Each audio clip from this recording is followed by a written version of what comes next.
After driving through downtown Pacific Grove on Lighthouse Avenue, you reach the Dogleg at its intersection with Asilomar Avenue. After the Dogleg, you continue on Lighthouse Avenue towards the dunes and beaches of Asilomar.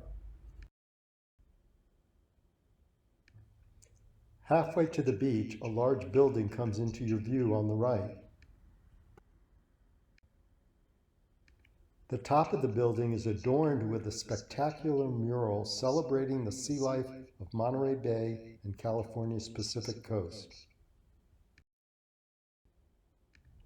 Commissioned by the National Oceanic and Atmospheric Administration, or NOAA for short, the mural was the work of renowned Alaskan artist Ray Troll. It transformed NOAA's Pacific Grove Laboratory, which had been a drab bunker-like building, into a Pacific Grove landmark. Unfortunately, 3 years after the mural's installation, congressional budget cuts forced NOAA to make the painful decision to close down the Pacific Grove Laboratory and move its staff to Santa Cruz. For nearly 7 years, Pacific Grove residents have been wondering what would happen to the empty building and its spectacular mural.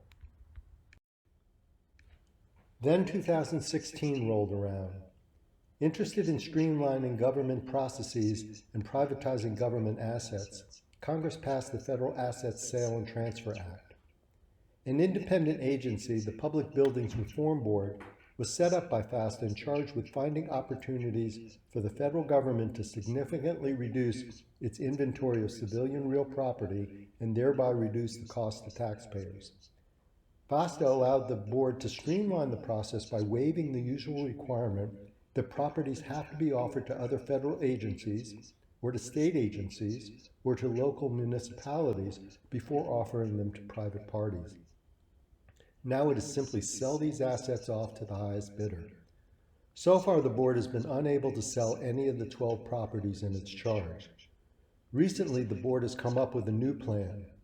Instead of selling off the 12 properties separately, the board wants to create a 12-property portfolio and sell them all off to the highest bidder.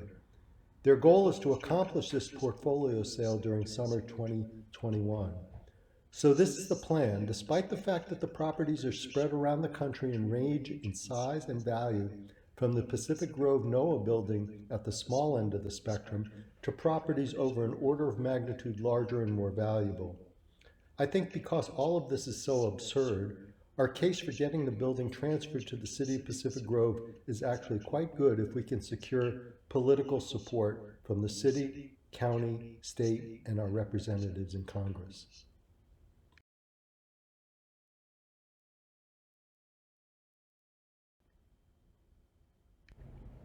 So, what could we do with such a building? A number of community leaders and scientists are interested in transforming the old NOAA laboratory into a state-of-the-art center for ocean art, science, and technology. COAST could provide a convening space for scientific workshops seeking ocean solutions to some of the greatest challenges facing society, including climate, energy, and food security. It could provide gallery space to exhibit the ocean-inspired artwork of the region's world-renowned artistic community. And, taking advantage of the amazing marine science institutions in the region, it could provide educational and outreach opportunities that immerse students and visitors in virtual ocean experiences unlike anything offered elsewhere in the world.